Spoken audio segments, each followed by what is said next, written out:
साथ। सबसे पहला टॉपिक है लाइंस। तो बहुत सारे स्टूडेंट्स ये मिस्टेक करते ही हैं। लाइंस इस तरीके से हमारे कोन को शीट पे टच करके कभी भी नहीं निकालना है, जिससे हमारी लाइंस नीट एंड क्लीन नहीं दिखती और प्रॉपर स्ट्रेट भी नहीं आती। ये रॉन्ग मेथड है। लाइंस को हमेशा जो स्टार्टिंग पॉइंट है हमारे कोन को शीट पे टच करना है, देन हवा में एक लाइन खींचनी है, कोन हमारा शीट के ऊपर हवा में होगा एंड देन एंड पॉइंट पे अगेन कोन को शीट पे टच करना है। एक बार और ट्राई करते हैं। स्टार्टिंग पॉइंट पे कोन को शीट पे टच करना है, देन हवा में लाइन खींचनी है and then again and point पे टच करना है। तो इससे हमारी जो लाइंस है वो नीट एंड क्लीन दिखेगी, एक प्रॉपर स्ट्रेट लाइन क्रिएट हो पाएगी। तो ये है राइट मेथड।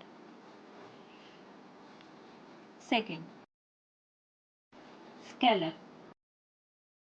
अब स्कैलप तो आपने सुना ही होगा। इस तरीके से इक्वल शेप में लाइन को टच किए बिना बड़े छोटे स्कैलप्स कभी भी नहीं निकालने हैं। रॉन्ग मेथड है। इसको निकालने के लिए आपको बहुत ही प्रैक्टिस की ज़रूरत पड़ेगी। पहले तो लाइन अच्छे से निकालिए एंड देन इक्वल साइज में पतले पतले स्कैलप्स क्रिएट करते जाने हैं। हो सकता है फर्स्ट अटेम्प्ट में ना हो पाए, आपको प्रैक्टिस करते जानी है। ठीक है, तो ये है right method. Next, hums.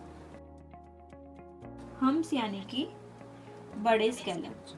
Scallop का जो बड़ा वर्जन होता है उसे हम हम्स बुलाते हैं। इसे बिग स्कैलप के नाम से भी जाना जाता है। हम्स हमें इक्वल साइज में ही निकालने होते हैं, कहीं छोटे कहीं बड़े नहीं निकालने हैं। ऑलवेज ये बात ध्यान रखनी है, ये मेथड रॉन्ग है। स्ट्रेट लाइन एंड देन इस तरीके से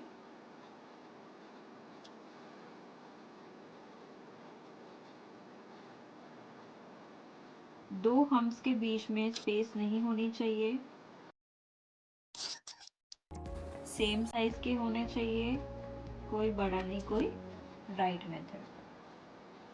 नेक्स्ट, डॉट्स। कॉर्न को इस तरीके से होल्ड नहीं करना है, ये रॉन्ग है। हमारे डॉट जो है वो प्रॉपर राउंड शेप में ही होने चाहिए, इस तरीके से डिफरेंट शेप में नहीं होने चाहिए, ये रॉन्ग है। हमारा जो कोन है वो ऊपर की डायरेक्शन में होना चाहिए, कुछ इस तरीके से, एंड देन डॉट को क्रिएट करना है।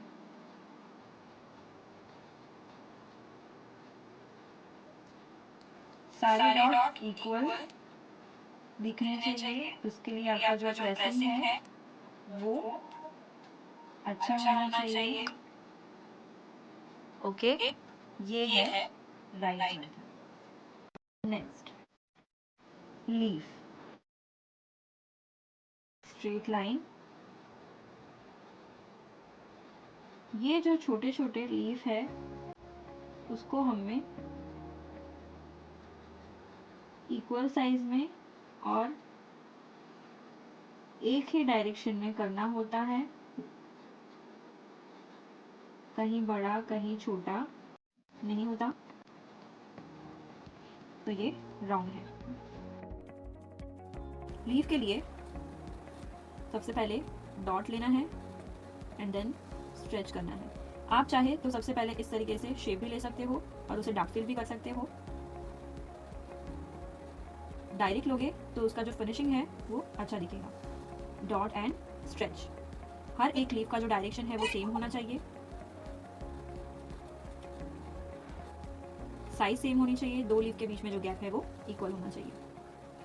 ओके, तो ये है राइट मेथड। Next, drops.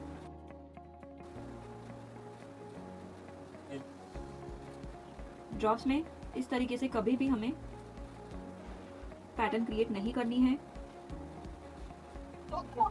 हर एक ड्रॉप जो है वो इक्वल होना चाहिए। तो ये रॉन्ग है, ये बिल्कुल भी अच्छा नहीं दिखता।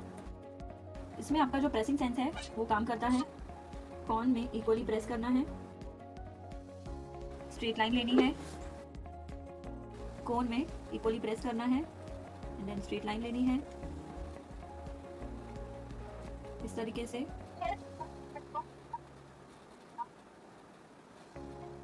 ड्रॉप को आप क्रिएट कर सकते हैं।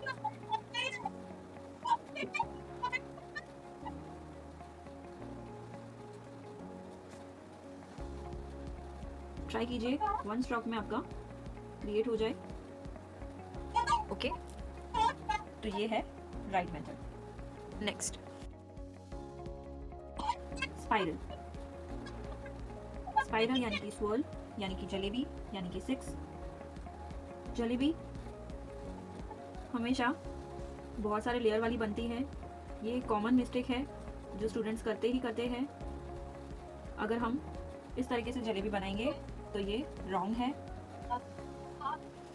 हमें अगर एक राउंड शेप ले रहे हैं तो उसके अंदर एक प्रॉपर लेयर वाली जलेबी क्रिएट करनी बहुत ही ज़रूरी है। आप चाहे बीच में डॉट करें या ना करें, उससे कोई डिफरेंस नहीं होता, पर आपको एक ही डायरेक्शन में सभी जलेबीज करनी है, अंदर प्रॉपर लेयर करने हैं। अगर आप छोटी भी जलेबी कर रहे हो तो सेम स्टेप आपको ध्यान में रखना है। ये देखिए, ठीक है, तो ये है राइट मेथड। Next, flower.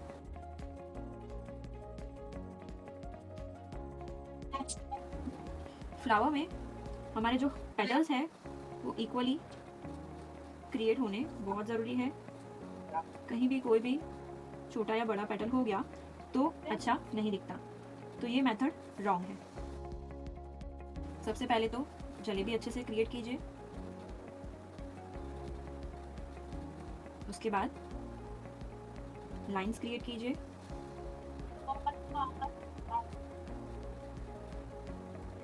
हमारी सारी लाइंस इक्वल होनी चाहिए। देन ऊपर से आप जो भी शेप देना चाहो आप अपने फ्लावर को दे सकते हो।